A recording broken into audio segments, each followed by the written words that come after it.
Folks, what's going on? Welcome to a new episode of The Punch In. This is Arden talking to you from Forsyth. As always, we really appreciate you guys checking us out, showing us the love, man. It's really been inspiring and motivating just to see folks, whether it's through social media or in person, just explain how much, man, they're really rocking with Forsyth and what we do, whether it's with the podcast or interviews like this. So as always, thank you guys.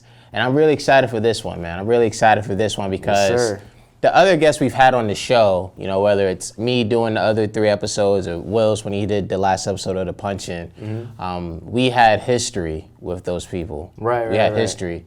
And I guess for me, well, not guess I know, but for me, you're like the first person who I have like an extended history with in relations to Forsyth. And I was thinking about it earlier because I'm like, wow, I think Kenny and I go back to 2012, 2013. Flight 5. Yeah, Flight 5 Live. Shout out to those guys, Nick, Frankie, and those guys. Yeah, shout out to Frankie and Nick, man.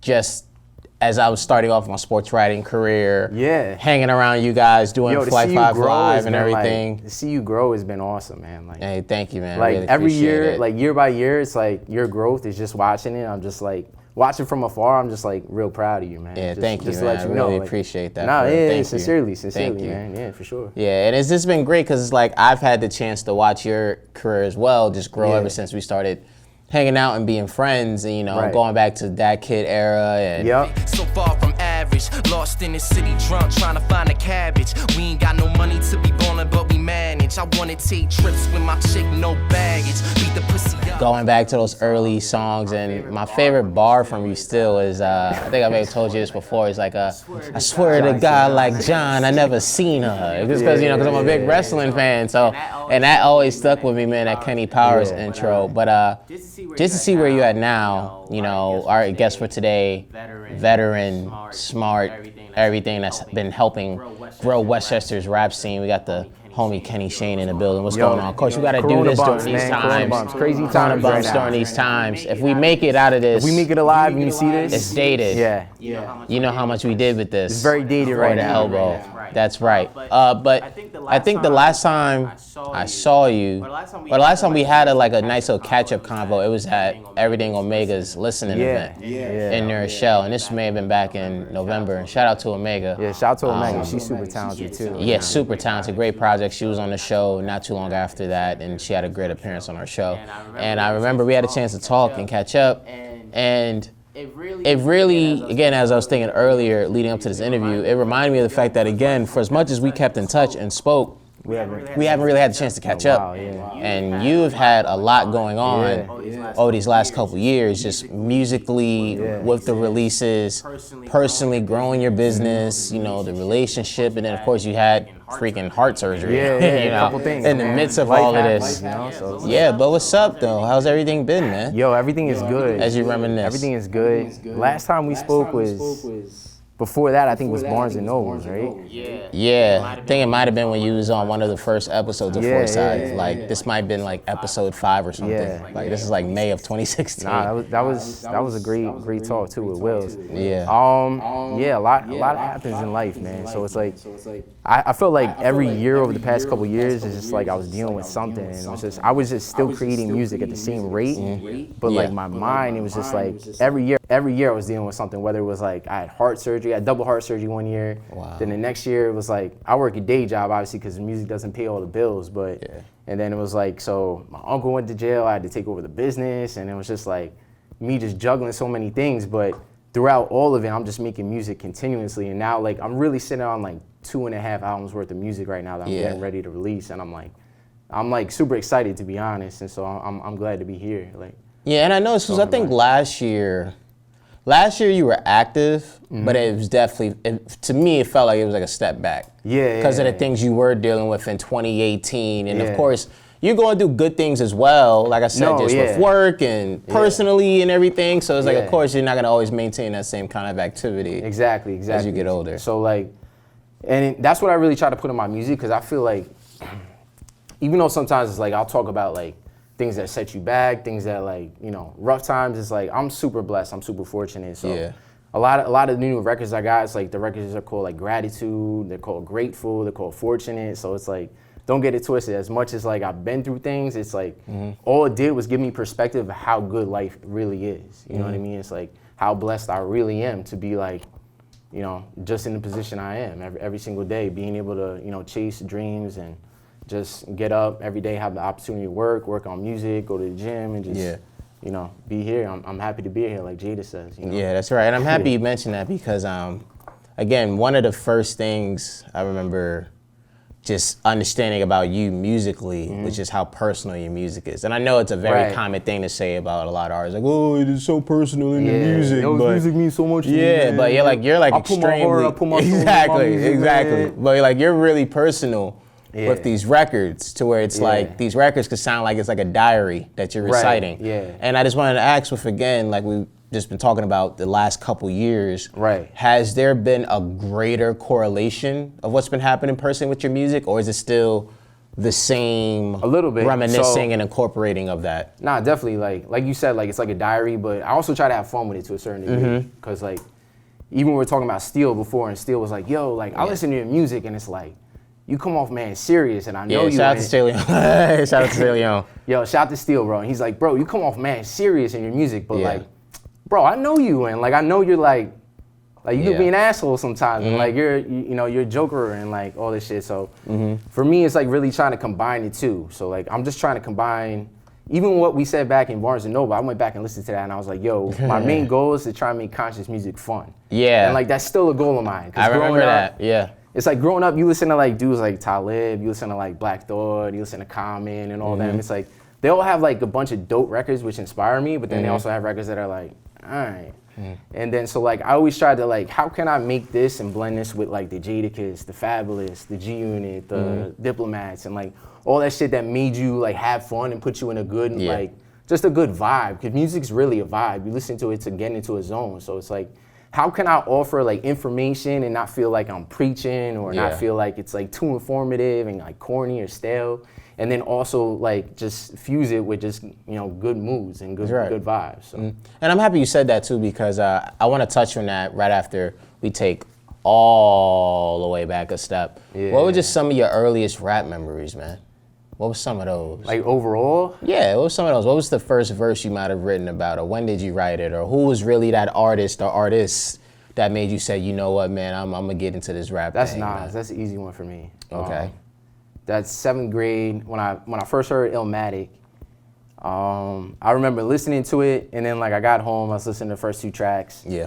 Life's a Bitch came on, and I was like walking into the other room to grab something, and I just like stopped, and I was like, damn, this shit gave me chills. And I was like, and I always had kind of like messed around and freestyle like in the lunchroom and things like that, and I was like, yo, I'm gonna try and write shit. You know what I mean? And from that moment, if you're involved in hip hop, side note, we've all tried to write a verse. Gianni, you included. You've written a verse. You wrote at least an 8-bar. Come on, G. Yo, I know that's why people fuck with you a lot though, cause like even though you played me some of your shit in the past, and I was like, oh okay, like you know what you're doing. So it's one thing to talk about shit, but it's another thing to hear people talk about rap, and it's like, this dude really know what he's talking about? Like, you know what I mean? So it's like... Those are funny days, too, before I let you finish, because I remember, and that was funny, because, like, I was just doing music on the side. Like, literally, it's like, I think I remember calling at one point doing rap, like, doing, like, a word puzzle. Right. It was just something, like, I love to do. It's like an exercise. Yeah, it's like an exercise. And I remember, for those 2 years, 2013 or 2015, I would, like, treat it for real.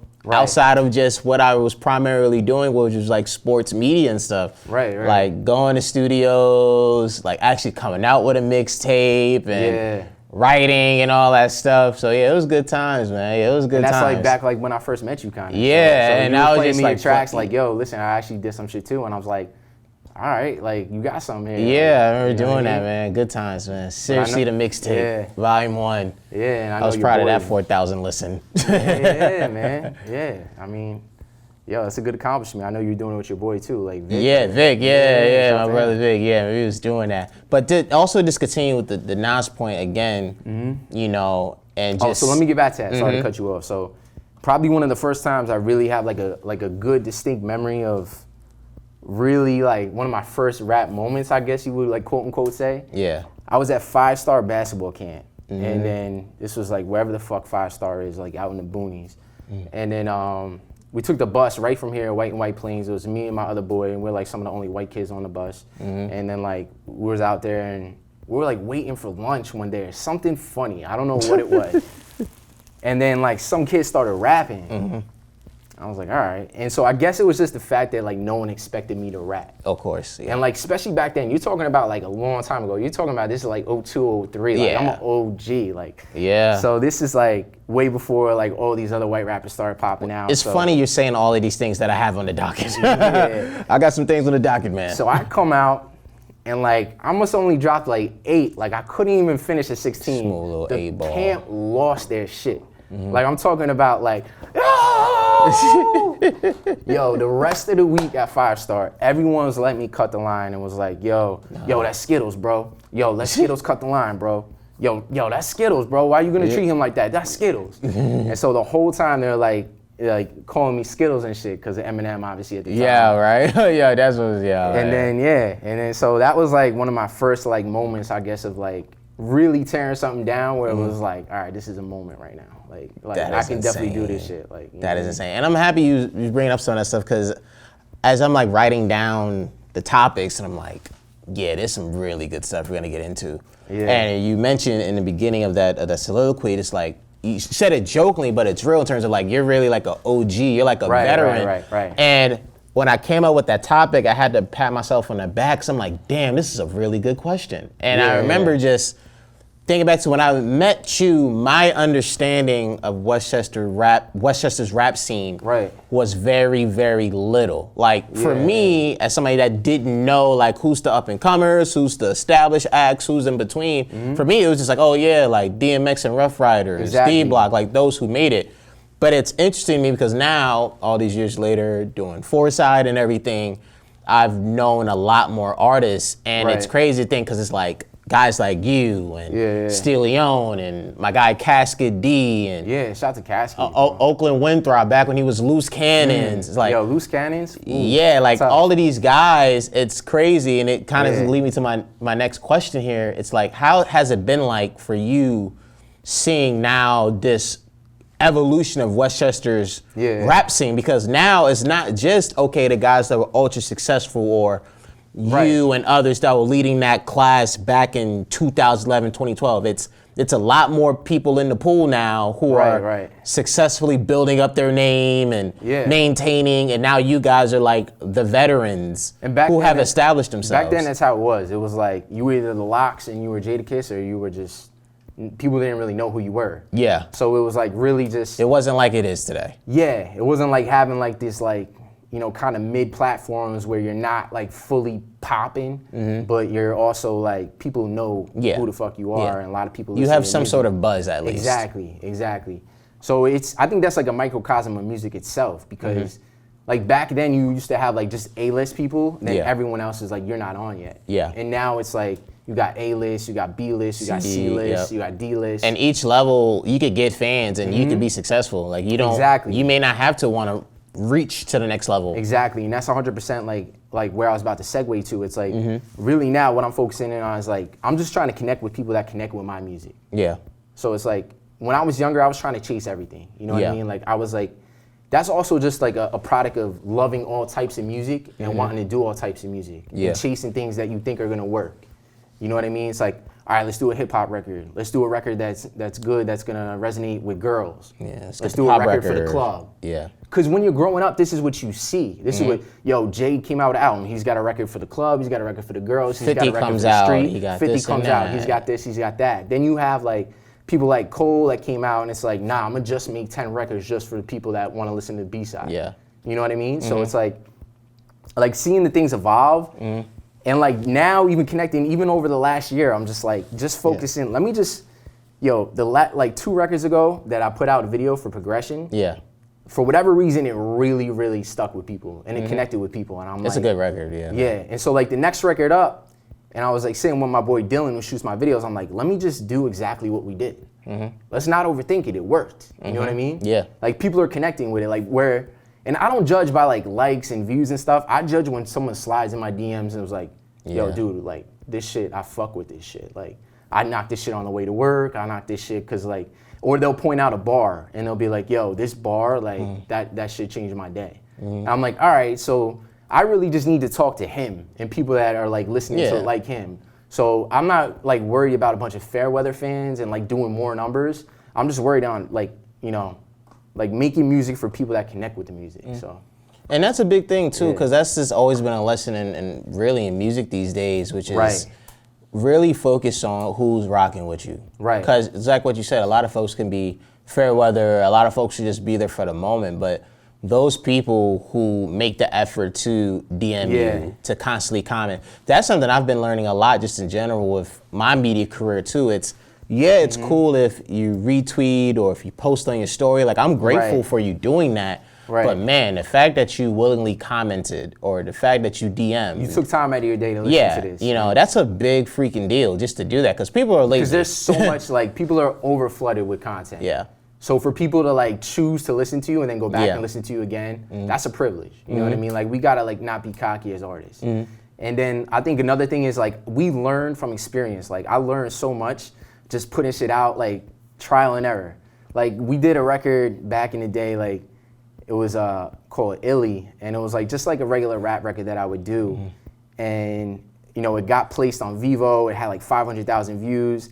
And then after that, we're like, all right, what do we do now? Let's do a record for the girls. Like, and then it didn't make sense because now I'm thinking about like, all right, the kids that really like real rap are not gonna wanna listen to a record like singing to women, you know what I mean? So it's like, damn, like just looking back and like things I would've done, but you live and you learn, you know what I mean? Exactly. It's like anything else, but you didn't, like, we didn't have mentors. We didn't have a label like directing us this, yo, do this worked, this didn't. It was all just trial and error. Like throughout my 20s, it was just like, all right, let me do this, let me do that. And it goes back to just loving all types of music. So it's not disingenuous. It's just like, when I'm in the studio, like a lot of times I'm making every type of record anyway, like just because that's what's drawing me to create.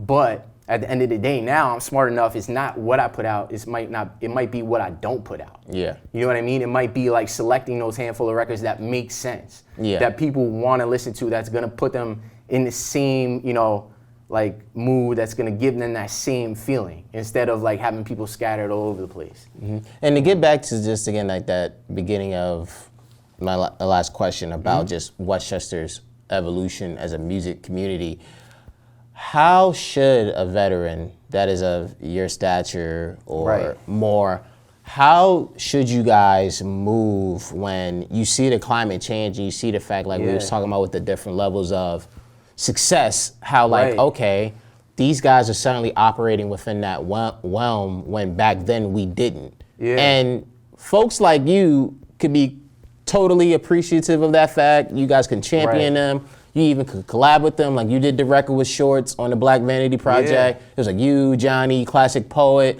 But some vets would be jealous. Some would really feel away, like, hold on, how the freak, y'all got motherfucking 2,000, 3,000, 4,000 followers and you suddenly get shows and you suddenly get a little buzz when back in my day, it took me to get 20 or 30,000, you know, how should those vets that are in your class handle just the changes, you know? Yo, everything is love. As far as them, like Shorts is like a real cool dude. Has always showed me love. Black like, Vanity, Shorts, salute, Yeah, shout to Shorts. He's got a real good energy. And nowadays, it's more about your energy than about your music. It's about like, cause you could be super nice, and if you're gonna be bitter about shit, no one's gonna wanna fuck with you. And then it's like, for me, it's like really like reassessing what you want. Not just what do you want out of music, what do you want out of life? Like, you know what I mean? And I think like having heart surgery and things like that like realigned my scope, you know what I mean? Like, why am I making music? Life is short, bro. What do I want out of this shit? Especially now with like young kids coming up, it's like people that I thought were popping or people that are popping now might not be someone I even want to hang out with. You know what I mean? It's like, it's like, do I really even want to be associated with that person? Just because they're popping and they're the wave right now? It's like, and that's the beautiful thing about the internet now, is because like I could have my own space on the internet. The internet's so vast and so wide. It's like I could have my own group of people that fuck with me and like hardcore fuck with me. And it's like not worry about like, am I what's hot right now? You know what I mean? And then it really like reflects in your mind. Obviously it's just because I'm getting older and stuff. But also it just makes you question, like, the things I rap about, you're rapping about the completely opposite thing. So it's like, I'm rapping about, like, yo, don't pop pills. Like, go out there, like, yo, work hard and do this and be do the that. best friend, Yeah, be the best family exactly. member, Like, do the right things in your life yeah. and, like, reap the benefits of it. And, like, I throw God into it. And, like, I'm evolving with my music as a person. But it's like, that's not me. And that's, like, you know what I mean? There's certain things I rap about when I'm 21, I'm not gonna rap about when I'm 31. That's a 10-year difference. Yeah. You know what I mean? Being 31 is different than being 21. So it's like, not only, it's just like, but with that, I'ma still make music as long as I feel I have something to offer. Yeah. You know what I mean? Like, one of the best albums that blew my mind was 444 by Jay. Yeah. And I was like, because at the album before that, even though it was dope, like, I had always been such a big Jay-Z fan. It's like, I listened to every single album and I was like waiting for the next one. Yeah. And the one before 444, I was like, all right, like, it's dope, but it's not like, it didn't give me the same impact. Are you talking about Magna Carta? Yeah, Magna Carta. Yeah, See, I didn't even remember it. Yeah. But 444, when that came out, and like, I was like, damn, like, he's teaching people. He's giving like what he's learned throughout life and he's dropping gems. Almost like where KRS would do that. Yeah. You know what I mean? Like, he's using music as like, not just, you know, to make people feel good, make money off of it, and promote his next liquor, promote his next brand, promote his next signing that he's got with someone.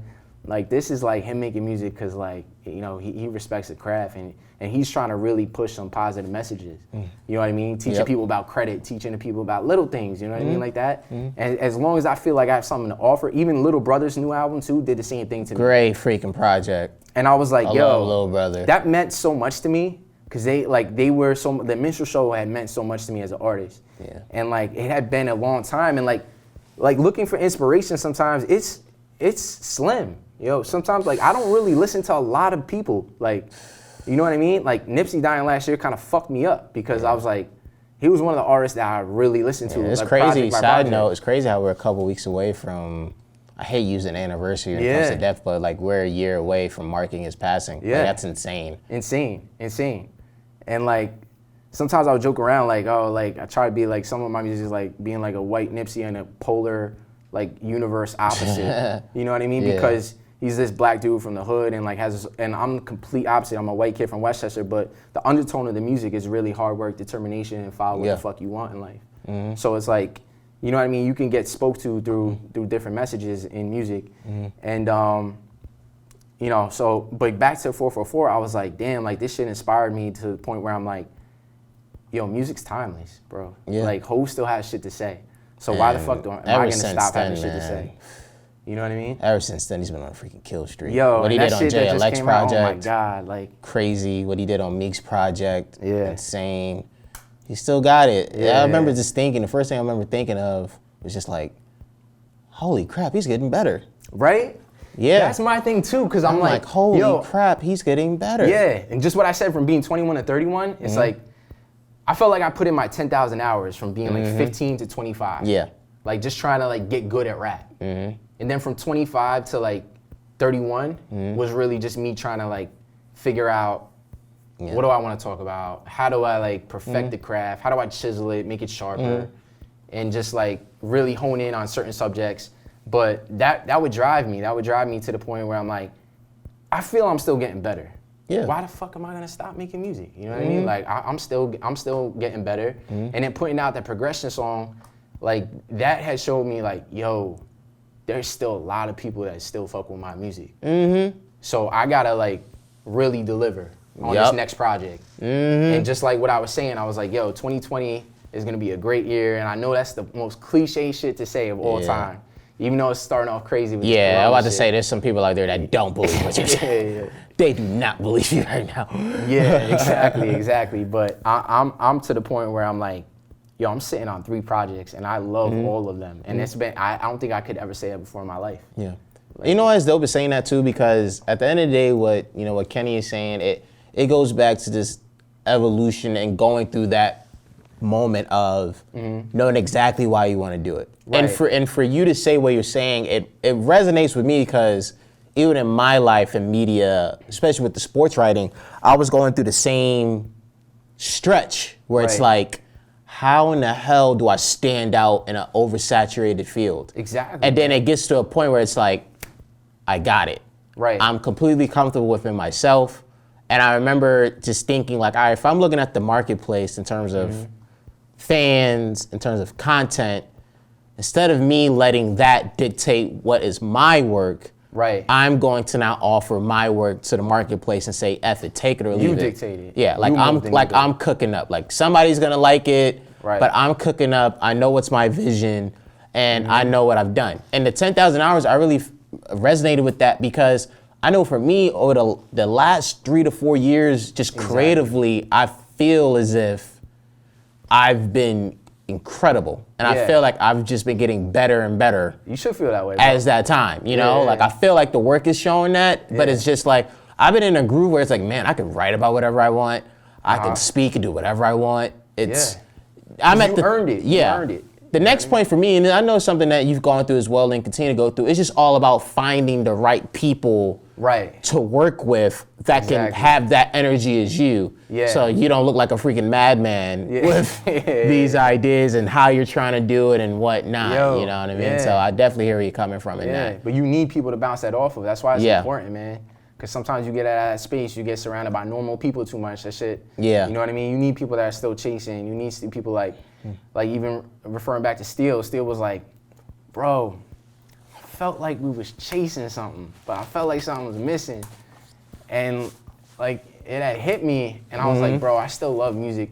Nothing has ever changed. He's like, nah, I'm not talking about that. Like I'm talking about like, you know, the dream and everything. And I'm like, nah, I feel you. Cause like he had talked to me at a point where even right after I had heart surgery, I was like, I'm making music, I'm making it for me. And I'm just gonna like plan on being better. But now after putting out like the last like 2 records that I did and making videos to them, I'm like, nah, like I need to really progress this thing because there's people that are showing a genuine interest. And you know what I mean? It doesn't matter everything else, like all the glamour, the glitz, the bullshit. It don't matter. What matters is like really pushing the music to people that want to hear it. Because obviously these people are telling me like, bro, I'm listening to your shit. I don't hear this shit anywhere else. Yeah. You know what I mean? So I'm like, all right, I'm feeling a void.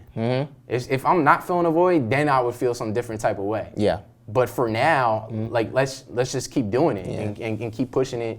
You know what I mean? So that's my mind state all 2020. And you know, obviously with this Corona shit, it's been a little crazy because Corona's like timeout.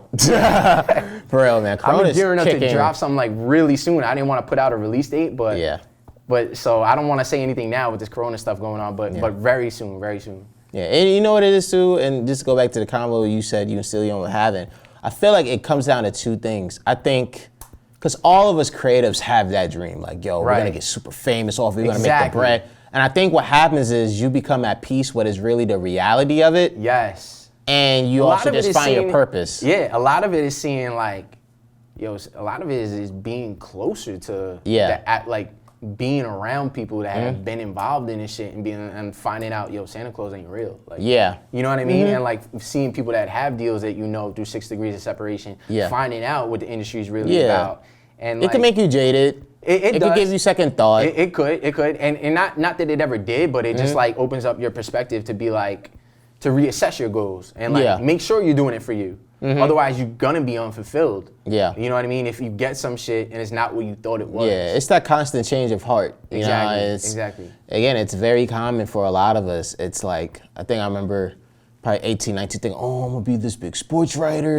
Writing for this, that, and the third. I'm gonna be on ESPN's Pardon and Interruption. And right. live in this nice penthouse or whatever. And it's like, I'm still at it. I'm still doing what I want to do, but it's just my perspective is different. But things have changed too. Like as our perspective changes, the platforms change, the way we consume information and entertainment changes. So like a good point is like, I might not watch ESPN as much, but I'll fuck with Stephen A. if I see a podcast with him. So it's like, I'm gonna go watch that. You know what I mean? So that probably has more value to me just as a consumer. And so it's like, things are also changing as we're changing, like the whole atmosphere is changing too. I had another question about Westchester's rap scene that I wanted to ask you. It's, again, with the constant growth of it, to where it's like, you have a lot of folks who are able to come up and build a buzz, and then there's some guys out there, man, that are really on the verge of Like they're about to be out of here. So like my guy Nico Brim, like he's on that verge. Oh of, yeah, I heard about him. I don't know him personally. He's about to get out of here. Like in a good way, of course, people. But like he's on that. Like he's not that far off from like getting there. Right. And then you have folks that are constantly working their way and doing these things. And to me, this leads me to ask you, like, for Westchester to get to the point where it could really stand out on its own, right? Because people look at New York and New York City and think, oh yeah, that's New York. Folks look at Atlanta, oh that's Atlanta. That's Chicago, that's LA, that's Miami, that's whatever. Right. If Westchester really wants to get to that point where it's like, yo, that's Westchester. Yeah. What do you think should happen? I think it's just a matter of like a handful of dudes really taking that next step, and when they take that next step, making sure that they tell people that, yo, I'm from Westchester. Yeah. You know what I mean? Like rep that shit proudly. Yeah. You know what I mean? Like even though, like think about it, like we were there too. We like DMX was as big gets. Yeah. He's from Westchester. You don't hear it though. Yeah. Like, you know, you might even hear Yonkers. Yeah. And people from outside here don't know Yonkers is in Westchester. Yeah. So it's like, it's different because Westchester is such a melting pot too. You know what I mean? So I feel like, I don't know if people are scared to rep it as a whole because people like individually rep the town or Shell. I'm from Yonkers, I'm from White Plains. But It's collectively, it's not, yo, I'm from Westchester. Throw the 914 out I'm not from Westchester County. Exactly. But I think it's close. I think even everything comes into play, like sports, like just like we were having a conversation before, RJ Davis. Yeah. You know, AJ these Griffin kids, and those guys. these kids like NBA, they're taking, shout out to Donovan they're Mitchell. taking perfect thing. Eric Pascal from the And Golden State I Warriors. don't know Donovan Mitchell from a hole in the wall. I have his fucking shirt. You know, I wear it around proudly. Yeah. Because I know where he's from. Shout out my guy Donovan. You know what I mean? It's the little things like that. Camp. It's the little things like that. Yeah. And like if I'm watching it with a cousin or someone like that, I'm like, yo, you know he's from Westchester? Yeah. You know what I mean? Like like I point it out. I make sure to point it out. Guilty as charged. Any Westchester tie I see. You're Westchester County. Exactly. They're from the crib. Donovan, I had the chance to work his basketball camp. Okay. Last 2 years. Like I actually did a little interview with him as well at a New York Liberty game. But yeah, it's just that I think that's the best thing, what you said. It's folks have to truly rep Westchester. Of course you can rep your crib, you know, I'm from New Road, White Plains, Yonkers, Mount Vernon, Peekskill, all that. That's cool, of course, rep the crib, bro. But in general, you gotta Westchester, you gotta rep that because you have folks that again wrongfully say we're upstate when we're a vital part of the tri-state. Yeah, and the more people are moving up the line, the more and more it's like, nah, you guys are definitely upstate now. Yeah. But it's like, for me, it's always been like a Westchester thing, obviously, because like growing up, like obviously I was born in the Bronx, but I grew up I grew up in Silver Lake, which is West Harrison. Yeah. You know what I mean? That's West Harrison. Yeah. So when you're younger, you're like, oh, I'm from Harrison. Like, oh, you corny. Like, nah, fuck it. I'm from West Harrison. That's where the fuck I grew up. Yeah. You know what I mean? I grew up in a small Italian town on the border of White Plains, which actually used to be, that area used to be East White Plains. Like, 10604 is East White Plains on the zip code. But it's like, I'm gonna just rep, Westchester because even I lived in New Rochelle for a while. Like, my ex-girl's from New Rochelle. I went to school in New Rochelle. I went to Iona Prep, so people know. People think I'm from New Rochelle. Yeah. And like the way I make music and interact with people from New Rochelle, they always thought I was from New Rochelle. So it's like I've always been all around Westchester. Yeah. So I'm just like, yo, 914. That's right. Don't get it twisted. 914 is where I'm listed. Shout to Jada. Southside Yonkers, New Road, now White Plains. Yeah, so exactly. I feel the same way. I feel the same way. But just to get back again, talk about artists in general with business. A big thing for all of us to continue knowing more about is the business of music and these contracts and how everything goes and the splits. And it was in a recent episode, of course, we did a deep dive on Megan Thee Stallion's contract situation and everything. Of course, in recent years, it was a little Uzi with Generation Now. And again, it feels like every freaking day you just hear about an artist and a bad contract, an artist and fighting, an artist and just doing whatever. And obviously, this whole convo's been honesty to the T, but let's keep it a buck. And this is why I want to ask you this, because it's different from us, right? The average fans, even as media, to do research and look into it versus somebody who, to your credit, at the very least, you've been in these buildings. Yeah, I've been in these You've had offers, you've talked at, you've done this stuff. Yes. Should we honestly, feel bad for these artists when they sign these contracts? No. I might as well go to the source. Nah, no. You can't feel bad. Being uneducated at this day and age, it's different if you're young. Like, I don't know how young Uzi was, but if you're like above, like even 18 at this point, it's like, before you sign anything, go online, do some research. Yeah. You know what I mean? At least talk to someone. Information is a very, very valuable commodity. And right now it's free, so you don't really have much of an excuse. Yeah.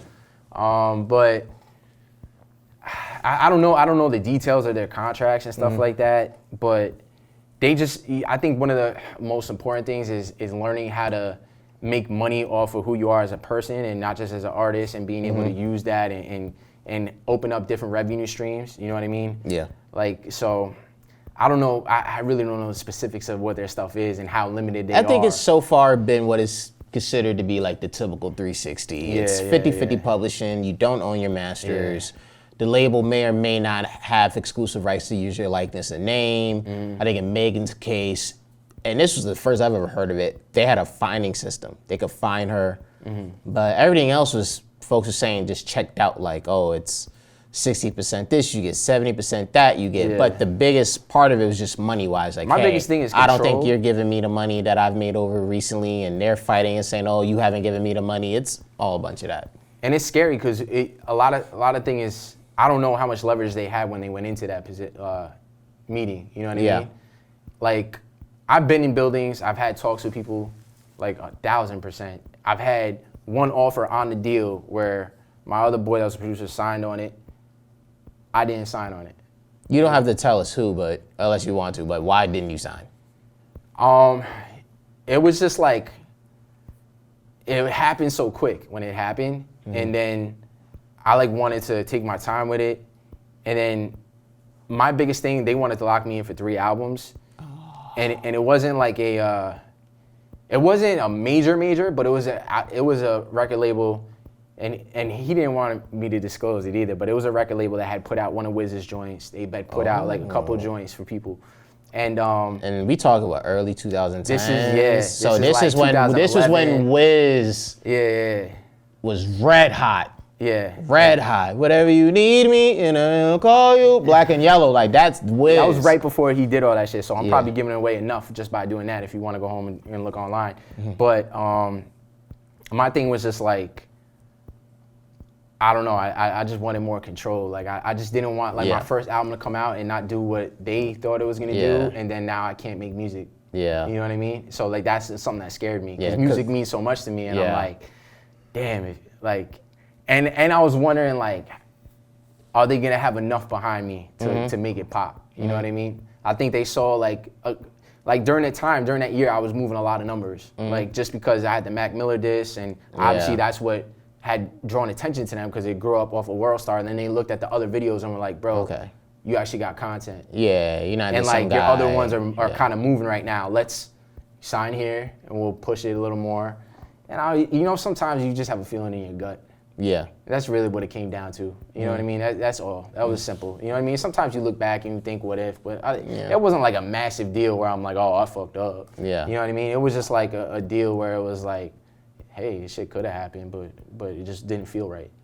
Yeah, and it's something too, before we move on, it's like, I feel for artists to an extent, but it goes back to what you said, which is, we have so much information that's out there that's literally free. And what's even crazier about that is the fact that it literally comes to you without you having to look it up. Like, you got people like United Masters and all these outlets and people, and even the artists themselves, that are coming to our timelines and telling us, like, I signed this contract, they only did this and that for the album budget, only get these splits. So it's like, you don't even have to go to Google. Like, it's literally coming to your timeline. Well, to piggyback off that, like, just to talk about the meeting, I say I don't give a fuck about now. Like, they had brought us in on Sunday night, Cowboy game was on, brought out the bottles, the food, we're chilling, and all having a good time. And I was like, all right, boom, so sign this. And I was like, I'm gonna wait till I'm a little sober, you know what I mean? Yeah. And so I went home and I was just doing some research online, and like, it was a couple dudes like that had just, and it was dudes that like that are OGs in the game that were still on labels with them that were just kind of like, I'd seen articles where it's just like they wasn't happy in their position, and I was just like, all right, let me really think about this. And then I just felt like, nah, like I think I could do it on my own. And then looking back at it, did I make it as far as I wanted to independently? Nah, but honestly, did I get good at what I did? Did I make a fucking big like footprint on what I did? And considering that I was really just me and my two boys, you know, we did a lot. You know what I mean? We didn't have no budget. We were working with the money we had. You know what I mean? And you're still going. We didn't have any connects. You know, so it's a lot to be proud of. That's the other thing. Like, hindsight is 20/20. So it's like you just, you know, you got to feel proud about the shit and you know, about all the moves you made and knowing that you left it all out there on the floor. Like I would feel some type of way if I was like, oh, I slacked. Nah, man, I was in the studio every fucking day. So, you know, and that's real because it's like the life of an independent when you choose to go the opposite route. Right. It is long and truly independent because a lot of people say independent and they got backing. Chance the Rapper's independent, Macklemore's independent. Like, nah, fuck out of here with that shit. Like, it's like if you guys know how the industry works, it's not independent. And it's just something where it's like,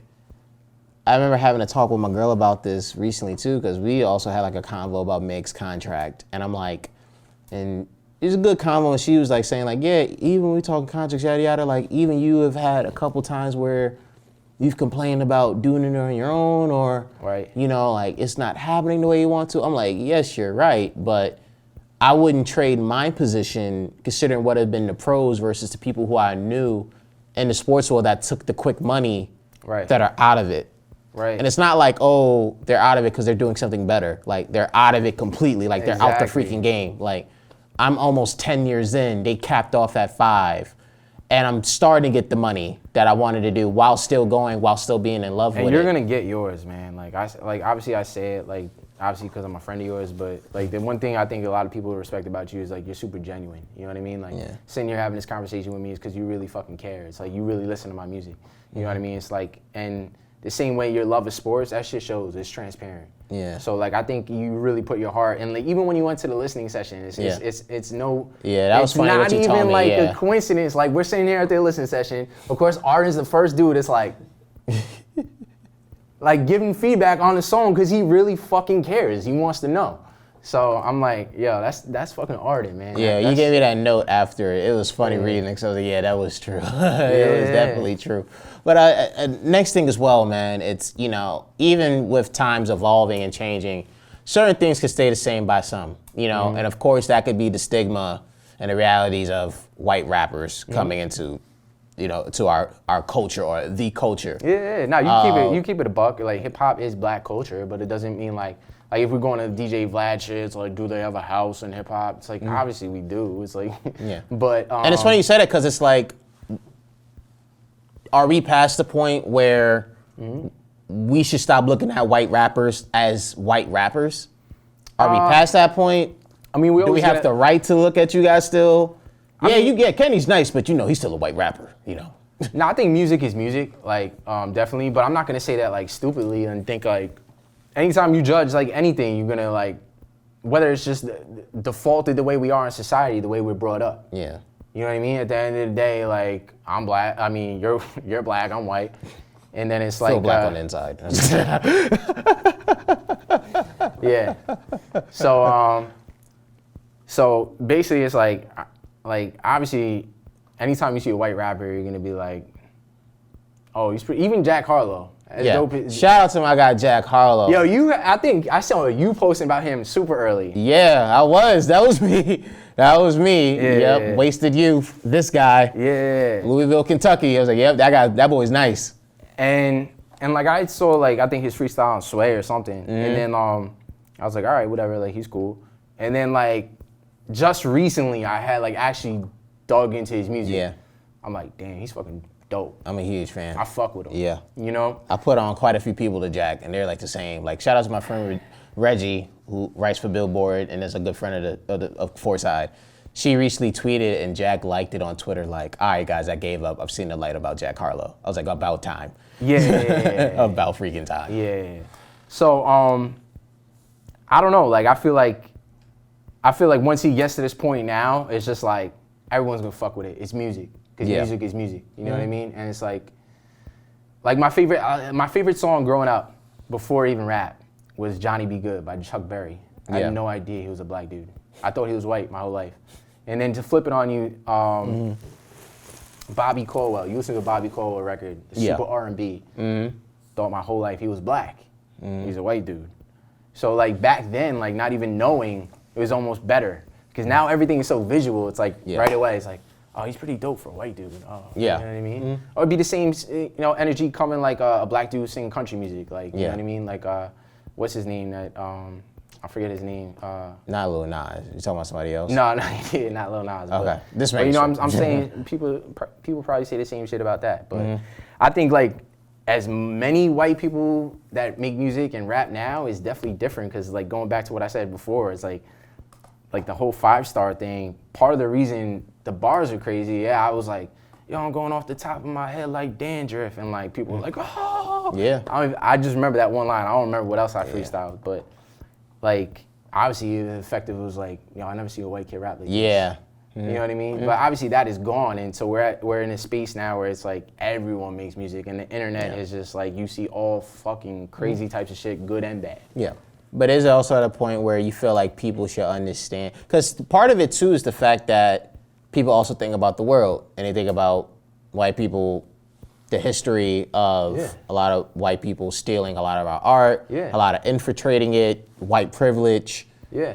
I've always personally felt like, because it goes to R&B too, like I jokingly say like, hey man, like I love White and B or White and Soul, like when listening to, like Robin Thicke, or even like certain groups now like Emotional Oranges and other folks who get in that lane, and it's something to where it's like, hey, these waters are getting more mixed and everything, and it's like I get why people have a cause for pause with non-color or non-black people entering. And I'm like, I get you having that perspective, but I also look into it as like, you still got to give everybody a chance, because not everybody's going to fit that bill of the white artist or the non-color artist who went into it, was truly a culture vulture that truly abused it and then dipped. Some folks really care about it. Like Eminem really cared about rap, and we've seen that for 20-something years, you know? Yeah. I look at you and know straight up and down, regardless of the history, that Kenny truly cares about rap. He truly cares and respects black people, so he is clearly down in my book. Yeah, and I think like when all that conversations came out about that, like I felt like it became a topic more and more like 4 or 5 years ago, and I was like, I almost got like, let me like drop some bars about this shit, and then I was like, yo, honestly, I don't care, because people that know me know, so it's like, what the fuck? Like they know I love music, and they know I love people that make music and that love to make music, but I even put that shit like I talk about life in my music, so it's like acknowledge my privilege and yet I outwork you, brown in my cup and not on my clouds purple, and it's like, it's like obviously I know how white privilege is a fact of like in society, but I'm gonna let you motherfuckers know I'm gonna outwork you. You know what I mean? That's what my whole brand has been about. My whole brand has been about like, yo, I'd rather take the dude that's outworking the person that's more talented. You know what I mean? So like it don't matter at the end of the day to me. Like you put in that work in, it doesn't matter. Like it really doesn't matter. And sometimes you can really feel it. Like Robin Thicke, like damn, like is this shit moving right now? And there's some black rappers or black singers that sound corny. Like again, there's a lot of white dudes that sound corny. Yeah. But you know what I mean? Spanish as well. That's a lot of people sound corny. There's obviously a lot of like white kids that like try and overly lyrically do it. And, and sometimes like even with recent M, like as big as an M fan I am, I'm just like, I just wish he would go back to I don't make black music. I don't make white music. I make fight music for high school kids. I put lies in. It's like more like free spirited, free soul, and like obviously everyone's in a different point of their life, so you can't judge a person not knowing who they are and where they are. But sometimes like overly lyrically, miracle, no, and it's like I think that's the part too that if only white rappers, so I think white singers have been embodying their pursuits into it, because with alternative R&B and things like that, a lot of their own music has been incorporating by our own artists. So it's really like an open field. So they come in, they cook up, and they're also respectful, you know what I mean? So that's why it's easy to be like White and B and White and Soul or whatever, because of the success rate that we've seen. And it just seems like for white rappers are freaking hit or miss. It's either you come in and you think you're the next M, or you come in and you are clearly cultural appropriating black people. And it's like, why can't you come in? And I think you're one of the very few who found that. I think Mac Miller as well, one of the very few that found that. I think my boy Jack Harlow is one of those very few that found that, in which you guys simply came in as yourselves. Yeah. And I appreciate figured it out. Yeah. You know what I mean? Yeah. And like I said, like going back to it, it's like having the knowledge of it, like having the knowledge of the space that you're in, but also not giving a fuck. Because if you're really just focused on you, it's just gonna show. And music, I mean, itself. Because like, I mean, it's like anything else. Like, just like, you compare things to basketball too. It's like, obviously, it's like, you just gotta love the game. You know what I mean? That's it, really. Just really love the game. And for music, it's a weirder space because people can come in and now copy like a direct formula. And now, especially more, where everyone sounds the same. Yeah. So it's like, you got black people appropriating black people music. Yeah, like, for real. I don't know if that's a real thing, but maybe it is. I'm just making it up on. Yeah, in terms of copying, yeah. But you just copying some shit that's already worked for other people. And you know what I mean? So for a white dude to come in and do it, he's just doing what he sees, and he might fall in subject to the same thing. I think the real appropriation comes when you have like white people in buildings that are like, all right, we're gonna take what they did, do this, and make money off of it. The artist might be blind to it. You know what I mean? It's the people in the buildings that are real making the money off of it. I think those are more the people that, like, if there's anyone to point the finger at, and then it could be them. You know what I mean? Like, why are you just gonna copy and paste, you know, what you saw and then do it with Elvis instead of not giving the love to the guy that he got it from? But also at the end of the day, if some Elvis shit come on and shit's moving, I'm gonna rock to it. You know what I mean? People can say he doesn't have soul, but I don't give a fuck. Like, the song's hot, You know what I mean? I don't think he was thinking of it consciously, like, am I really ripping this? Like, he was probably just trying to go out there and like make music because he loved it. Yeah. And that's always a big argument too, that it's like, it's touchy to touch on because it's like, in some instances you can actually prove it if there's a direct case. And then other times it's like, you're just assuming. Like, it's kind of like if we was to go in the court of law and we was to do this in front of a jury, the jury's not gonna ride with you just because you're passionate about it. Like, it's like, where are the clear facts? In some instances, yes, white artists have clearly stolen from color artists because you can literally find it.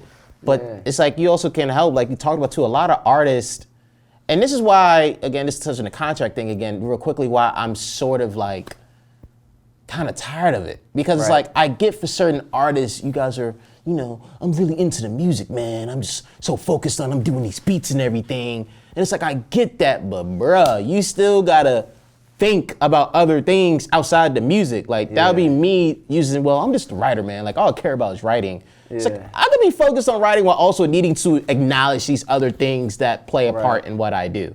You know, and just to speak about, again, your growth musically, you know, Open Heart, that last project of yours, and just seeing throughout the years, I've seen your growth in the fact that I think you've naturally have been becoming a better song maker. So at least to me, in the beginning, I definitely felt like you was really bar heavy, a lot of punches, really trying to drive the point home.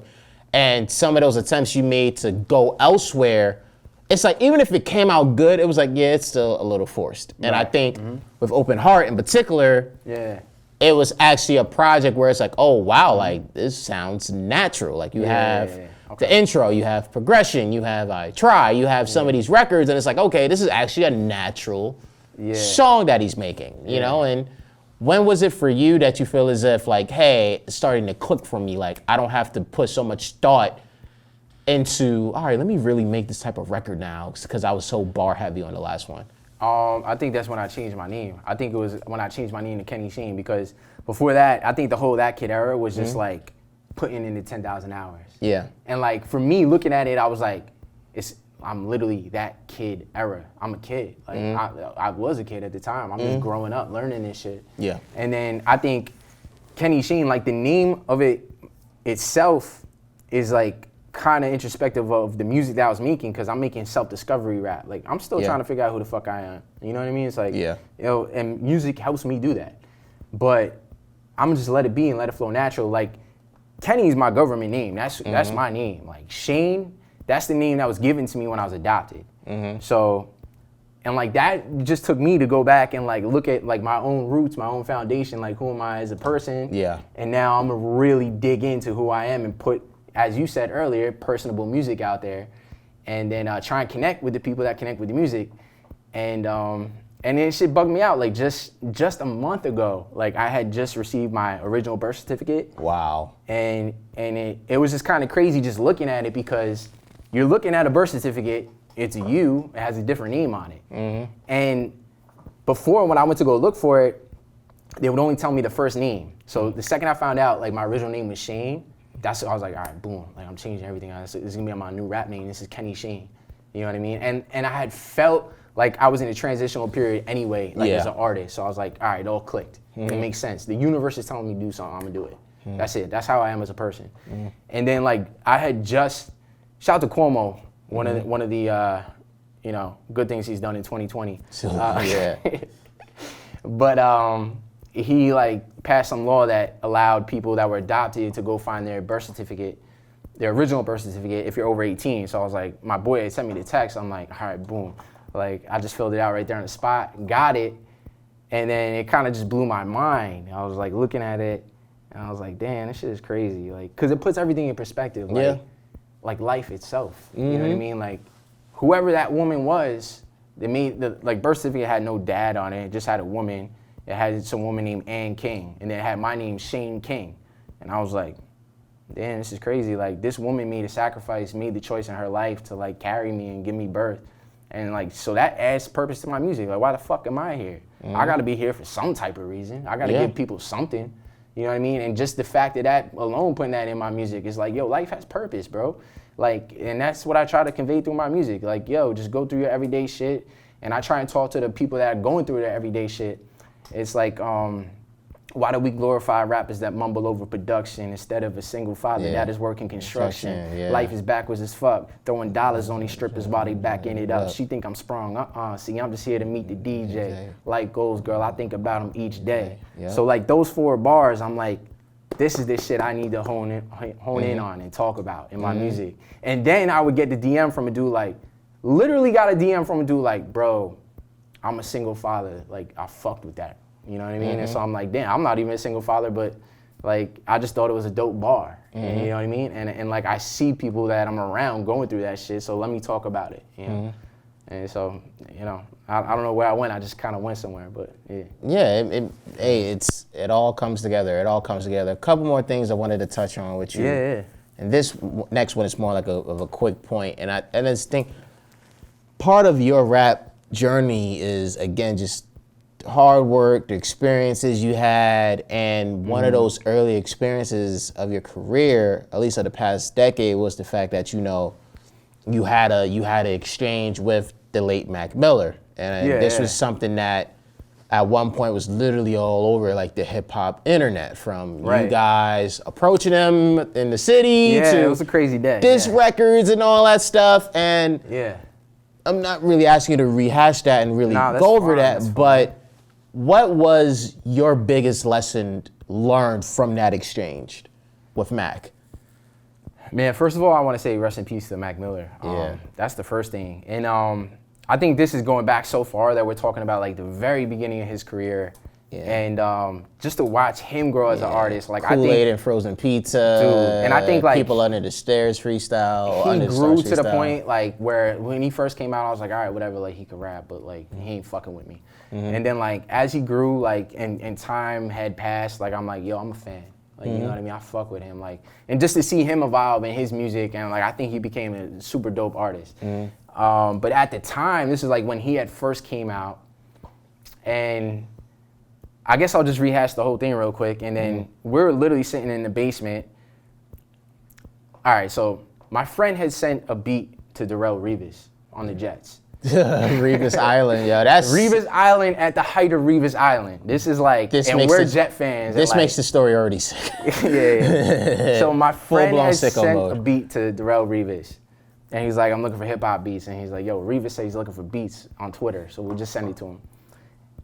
Okay, a couple months go by, so Mac Miller comes out. We didn't know who Mac Miller was, and this thing is buzzing on World Star, and we're like, yo, this is to like your beat. I'm a New Millennium Sinatra, copper marijuana from the neighborhood, rosters, chiefin', feasting, king of the new school. I'm speaking in tongues, try translating voodoo. And then we're like, yeah, this is definitely whatever. And so he's from Pittsburgh, so click. Revis is from Pittsburgh. Yeah. They was obviously in cahoots. He was yeah. probably helping them. And then, so what had happened was months had went by, and then like they're not answering the emails, and like all they was asking for was credit. Like, yo, we just want throw the credit up on WorldStar, throw it up on YouTube. Like, we're not asking for no money, nothing like that. And so we were just bullshitting, sitting here like talking the way I am talking to you right now. And it was probably like 4 of us in the room, and we're like, maybe we should just like try and talk to him in person. And we're like, yo, I wonder when he's playing next in New York. And we go on like his like website or whatever it was at the time, and they were like, yo, he's playing tonight in New York. And we're like, nah, bet, say no more, we're gonna go. Yeah. And so like he came off stage, we called him, kind of pulled a little bit of a dick move, not gonna lie. We were like, yo, we wanna interview you. And then like we had confronted him and asked him like, yo, who made this beat? Because this was, like, he had just rolled out his campaign and was just starting to pop. And that was the video that they were rolling out to, like, roll out his mixtape. Yeah. So we're like, yo, this is doing numbers right now. Like, you know, we're sitting in the basement making music for a long time. Like, we want some credit. This is a come up for us. Yeah. So we had talked to him and called him, and he was like, oh, I don't know who made the beat. And we're like, yo, we did. And Let him do his shit. I got a couple emails and shit trying to get credit. He was wondering why that never happened. You know what I'm saying? Which means I didn't get We sent a couple emails.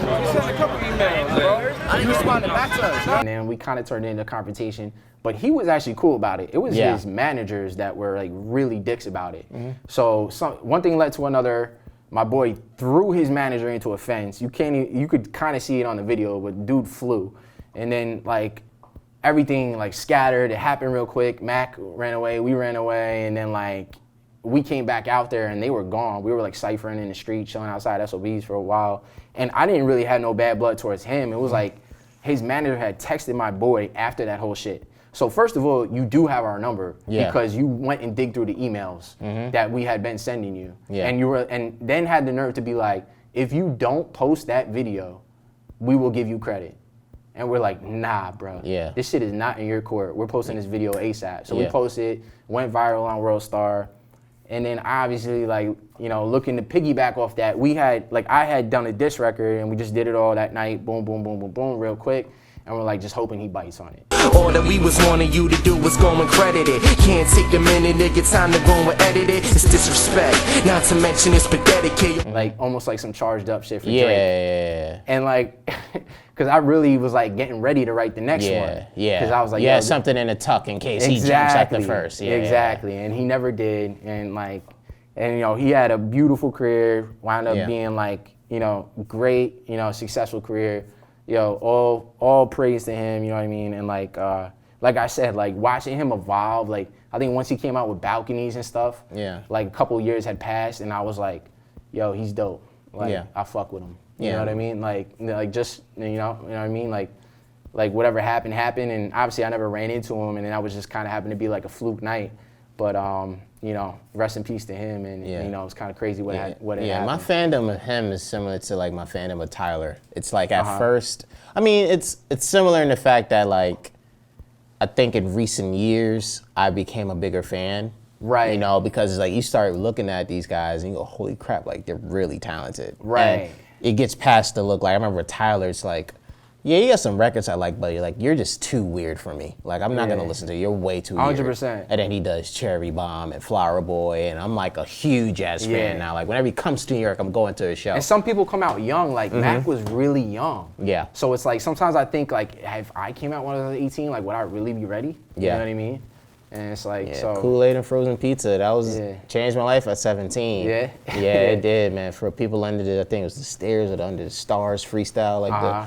Boop, boop, boop, boop. I just still remember that. He's like one of the first dudes to really blow up on YouTube, I think. Yeah, he's up, and you know, it's funny too, side note, it's, man, the early 2010s was so funny because I think that might have been the greatest era for upcoming white rappers. It's like you're coming up and building your name, then there's Mac, then it's freaking Asher Roth. Yeah, Then a couple years after, it's Yellow Wolf, and then it's maybe a couple others, and it's like, y'all had a little Royal Rumble. Y'all had a little Royal Rumble for like upcoming white rappers, man. For real, it was insane. It was freaking insane. Yeah. But last question I got for you, man, before we wrap up this great interview. Incorporating music or not, focusing on life or whatever it may be, what do you think is your biggest goal? Wow, that's good, man. And like a lot of times I'll rap about this and I'll be like, you need to define your goals more. Sometimes I'm like, I'm talking to people, but I'm talking to myself. Yeah. I think it's really, like I have some numbers goals in mind that like I write on my board and stuff like for me to touch in 2020. But I think it's really just to like build that sincere following like of people that really fuck with it. I want to keep it simple. You know what I mean? Because nowadays there's so much stuff going on and like everyone has so much stuff that they can consume that I'm really, less is more. Yeah. And what I want to do is just really make people listen to what I'm saying. That's why the last two videos are the ones that I've done the best, but it's also probably not so much of a coincidence that the lyrics have been in them. Yeah. Because I told my boy Dylan, I was like, bro, like, I know it's going to take you extra time to do this in the video, but do it for me. Like, put the lyrics in it as it goes by. And like, cause this one, I'm really saying something. Like, we don't have to overthink it. I could just be there rapping in the camera. As long as people have a visual and as long as they could listen and digest what I'm saying, they're gonna fuck with it. And they did. And so I'm like, boom, let me do this again. I'm gonna do this for every video. And so I think, you know, just building off of that and just really trying to magnify that and then I'm really having fun with it. I'm back to really having fun with it and seeing where it goes because I feel like I have a lot to say and I feel like if people really read it, I think it's gonna give me the leg up because I'm not trying to be in the video doing this, bitches, that shit. Like I've done that before, bro. Yeah. You know, like all this different things and now it's shock value. So I'm like, everyone's going this way, I'm gonna go this way. Yep. You know, it's like less, simplify, you know, people digest lyrics. You know, clean visual. You see who I am. You know who I am through the music. Nothing to overthink. Just love it. That's it. All right. Hey, as my guy once said, man, just trying to get back to that kid in the basement. Yeah. That's what he once said. Folks, that was episode 5 of The Punchin', another Foresight production at the hands of Gianni, man. Thank you guys for tuning in as always, man. Thank you for your support. You know where to find us on social media at Foresight Pod. You know you can visit the website, foresightny.com. We're available for your listening, consumption, and pleasures on all available DSPs. And as we always say, man, for the guys up top, for the guys down low, you already know how we rocking, man. This is Foresight and The Punchin'. Kenny Shane here. See ya. Peace.